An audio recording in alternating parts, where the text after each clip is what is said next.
11° giorno della meditazione su Giovanni 2, versetto 5. Sua madre disse ai servi: qualunque cosa vi dica, fatela. Questo è il titolo della mia meditazione e vi invito a contemplare, con me, i gesti e le parole della Beata Vergine Maria e di Gesù su due punti fondamentali che girano intorno a questa meditazione, a questo titolo, qualunque cosa vi dica. Il primo è: non è ancora venuta la mia ora, versetto 4. E nel secondo punto avremo: qualunque cosa vi dica, fatela, versetto 5. E nella terza parte avremo: riempite le giare di acqua. Questo è in versetto 7. Allora andiamo subito. Non è ancora venuta la mia ora. Alle nozze venne a mancare vino, e in Cana di Galilea.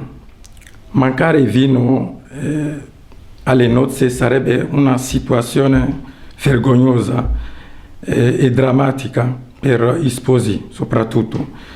E la Vergine Maria viene a sapere che sarebbe mancato il vino. Si rivolse a Gesù, a suo figlio, e gli disse: non hanno più vino. Maria non andò dai vicini né dai villaggi vicini per chiedere vino. Rivolse a Gesù perché ella sapeva che da sola non era possibile di avere vino. Questo atteggiamento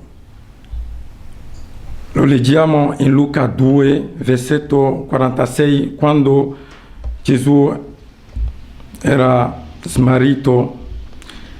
La Vergine Santa e Giuseppe addolorati si ricasero al Tempio e lì lo trovarono seduto in mezzo ai dottori della Chiesa.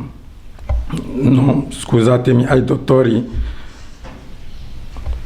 E poi questi gesti di Maria ci insegnano ciò che conviene fare quando ci troviamo nei momenti difficili della nostra vita. Rivolgerci sempre a Dio, orientare le persone in difficoltà a Dio.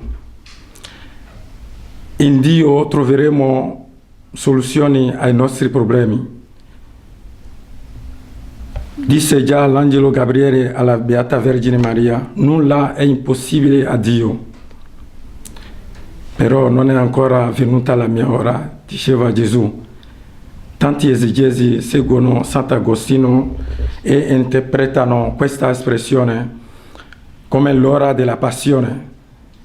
E nel linguaggio giovaneo l'ora disegna la rivelazione, la manifestazione della gloria di Cristo. E si tratta dell'ora della rivelazione. Ma Dio Padre rivelò la sua gloria a Sinai, al popolo di Israele. Nel quadro di Cana il momento si riferisce al miracolo che inaugurerà la manifestazione la manifestazione pubblica di Gesù. Allora, Gesù manifestò la sua gloria. Dice la conclusione del racconto: forse l'ora non era ancora venuta, perché il piano stabilito dal Padre, il primo miracolo, avrebbe dovuto verificarsi in altre circostanze. Dopo queste parole di Gesù, Maria non dice più nulla a suo figlio Gesù, ma andò dai servi e disse loro: qualunque cosa vi dica, fatela. In Genesi 41, versetto 55, quando ci fu la carestia in Egitto, il popolo gridò al faraone per avere pane. Allora il faraone disse a tutti gli egiziani: andate da Giuseppe e fate quello che vi dirà. Per questo Giuseppe fu la prefigurazione, di Gesù. Meditando su questi versetti, mi chiedevo cosa faceva la Beata Vergine Maria dopo che ha finito di parlare ai servi. Allora, la Beata Vergine Maria sarebbe, è la mia opinione, entrata in viva preghiera rivolgendosi a Dio Padre perché il suo figlio si manifestasse al suo popolo. Questo ci insegna che il suo figlio, che deve manifestarsi al suo popolo, è una lezione per noi che la nostra fede debba nutrire dalla preghiera. La fede nutrita dalla preghiera ha un risultato molto, potente. La preghiera è il baricentro della fede cristiana. La preghiera può cambiare la sorte delle cose. Con la preghiera della Beata Vergine Maria, quello che è stato impossibile all'uomo diventa possibile a Dio. Con la potente intercessione della Beata Vergine Maria, Gesù, in unione con Dio Padre, compie il miracolo. Qualunque cosa vi dica, fatela. Questa espressione la conosciamo bene. Significa non soltanto che dobbiamo metterci all'ascolto e in obbedienza a Dio, attraverso i nostri superiori, ma anche attraverso i saggi consigli dei confratelli. Andiamo al terzo punto. Riempite le giare di acqua. Queste giare servivano per la purificazione rituale dei giudei. Un giudeo, prima di mettersi a tavola, deve lavare le mani, deve fare le abluzioni. Per questo motivo che durante la festa delle nozze non c'era più acqua nelle giare, perché fu usata già per le abluzioni degli invitati.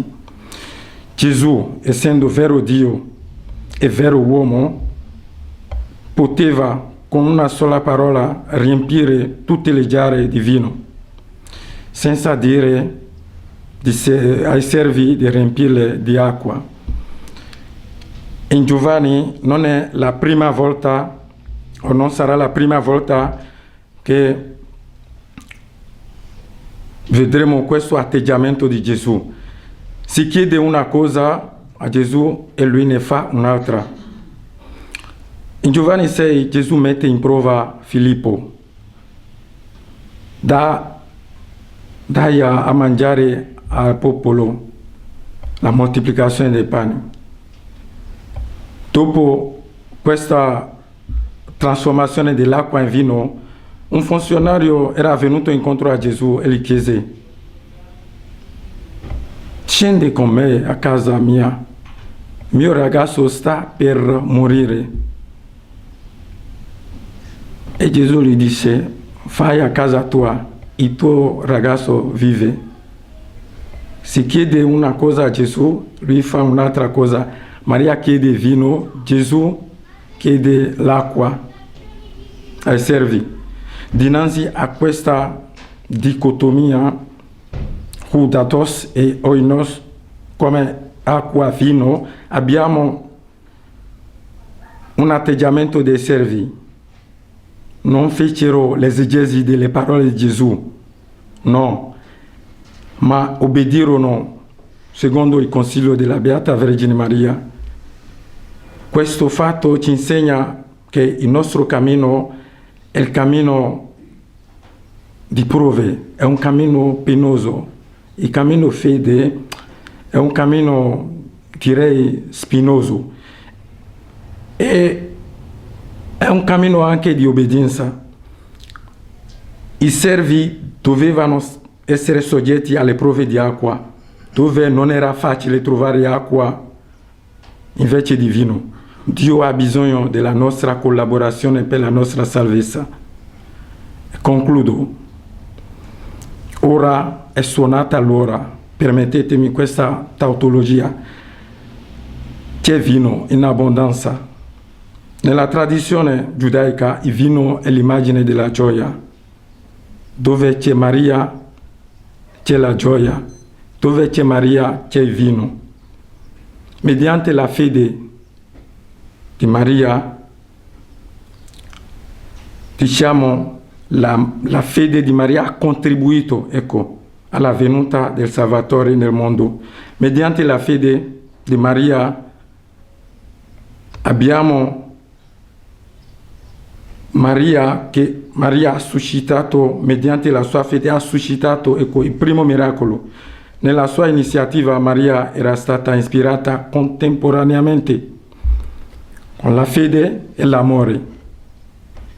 Lei voleva aiutare gli sposi che probabilmente per ragioni di povertà non avevano potuto assicurare una sufficiente provvista di vino. Maria desiderava anche per tutti gli invitati che la festa continuasse. Chiediamo a lei la grazia della gioia, la gioia della perseveranza, il vino della perseveranza. Grazie.